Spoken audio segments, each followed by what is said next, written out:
Apresentar para o consumidor um aparelho com a melhor configuração possível a um custo cada vez mais baixo é o grande sonho de qualquer fabricante de smartphone. Muitas até tentam, mas poucas conseguem aliar essas duas características. No Brasil, então, lançar um produto cujo preço seja considerado em conta pelos usuários acaba se tornando uma missão quase impossível. Entretanto, é bem possível que a Motorola tenha conseguido chegar perto desse objetivo com o seu Moto G. O aparelho parece ter sido feito sob medida para o mercado brasileiro, com direito a lançamento internacional anunciado na cidade de São Paulo. Conferimos de perto todos os detalhes de mais essa novidade e o resultado é o que você confere agora nessa análise.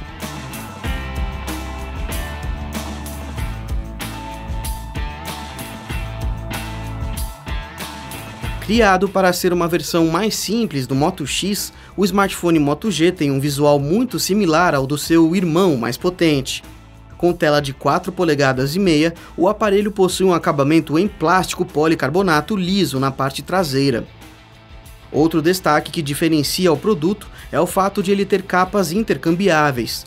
No caso do Moto G, ao comprar a versão de 16 GB, o consumidor leva para casa gratuitamente um kit com 4 capas coloridas, característica que nenhuma outra empresa oferece.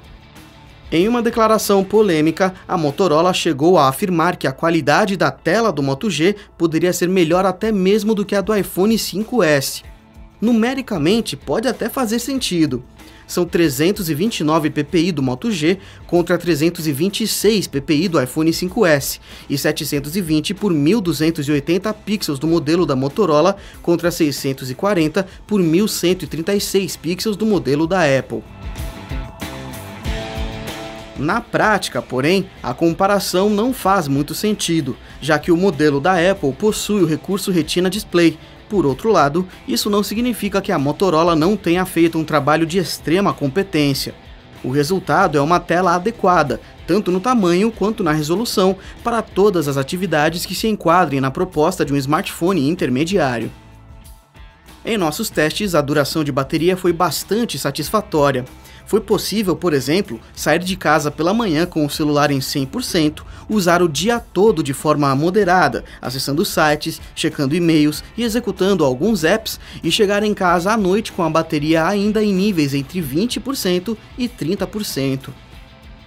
Já nos testes de estresse, com a execução de vídeos do YouTube e do Netflix de forma contínua e com um brilho de tela configurado no máximo, a duração da bateria foi significativamente menor, mas ainda assim dentro dos parâmetros esperados, pouco mais de 3 horas e 15 minutos. Ao comprar o Moto G, tenha em mente que você está adquirindo um aparelho intermediário e, por conta disso, há limitações naturais de hardware e desempenho. Essas características podem decepcionar, por exemplo, aqueles usuários que pretendem executar jogos mais pesados. Em nossos testes, games como Thor: O Mundo Sombrio e GT Racing 2 se mostraram incompatíveis com o aparelho. Por outro lado, títulos como Real Racing 3, FIFA 14 e Death Trigger 2 puderam ser executados de forma tranquila, sem atrasos no tempo de resposta e sem travamentos. Já para aqueles que não pretendem abusar da GPU, praticamente não há nenhum tipo de problema. Com resolução de 5 megapixels, é possível dizer que a câmera do Moto G apresenta os requisitos mínimos esperados para um aparelho nessa faixa de preço.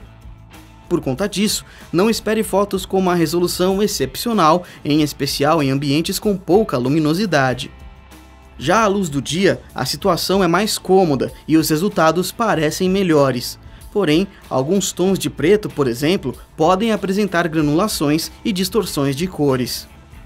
O recurso de rádio FM é outra função bastante solicitada pelos usuários brasileiros, e no Moto G ela também está presente. A seleção de estações é feita de forma automática, de forma que onde quer que você esteja, fica fácil procurar por emissoras locais cuja frequência tenha um sinal de melhor qualidade. Simples, mas eficientes. Assim podem ser classificados os fones de ouvido que acompanham o Moto G. A qualidade de áudio do aparelho, entretanto, poderia ser um pouco melhor. Não é nada que incomode a ponto de ser considerado algo negativo, mas vale a ressalva pela baixa potência e pelo nível de distorção em volumes mais altos. Qualquer usuário com uma conta do Google tem direito a armazenar pelo menos 15 GB de arquivos diretamente no Google Drive. Mas aqueles que adquirirem um smartphone Moto G ganham ainda outros 50 GB, que podem ser utilizados durante 2 anos, totalizando 65 GB de espaço na nuvem.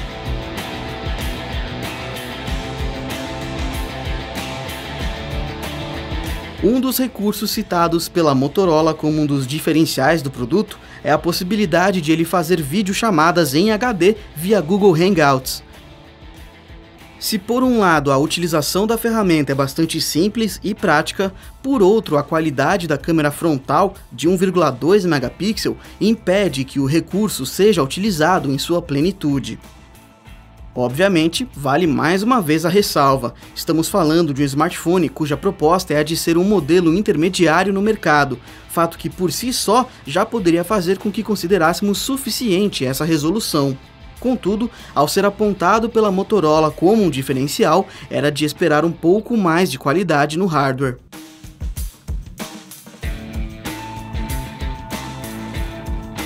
Dentro de sua proposta, a de ser um smartphone intermediário e sua faixa de preço entre R$ 649 e R$ 799, talvez o Moto G seja a melhor opção disponível hoje no mercado brasileiro. Tanto o modelo mais simples de 8 GB quanto o modelo de maior capacidade, 16 GB, podem ser considerados boas alternativas para o consumidor. Com um processador quad-core Snapdragon 400, 1 GB de RAM e GPU Adreno 305, o Moto G dá conta de praticamente toda e qualquer tarefa necessária em um smartphone da sua categoria, com exceção de jogos um pouco mais pesados e que requeiram maior capacidade de processamento gráfico. A atenção dispensada pela Motorola para o mercado brasileiro também é digna de nota. Com um preço acessível, a empresa disponibiliza no país um aparelho com boas configurações e garantia de atualização para a próxima versão do Android. Sem dúvida, o Moto G tem tudo para estar nas listas de mais vendidos no Natal no país. Vamos torcer para que a política de preços da empresa se mostre acertada, para que mais fabricantes possam seguir a mesma linha de mercado. Afinal, não é porque o modelo é intermediário que as suas configurações devem deixar o usuário na mão. Confira também a análise no Tecmundo e até nosso próximo vídeo.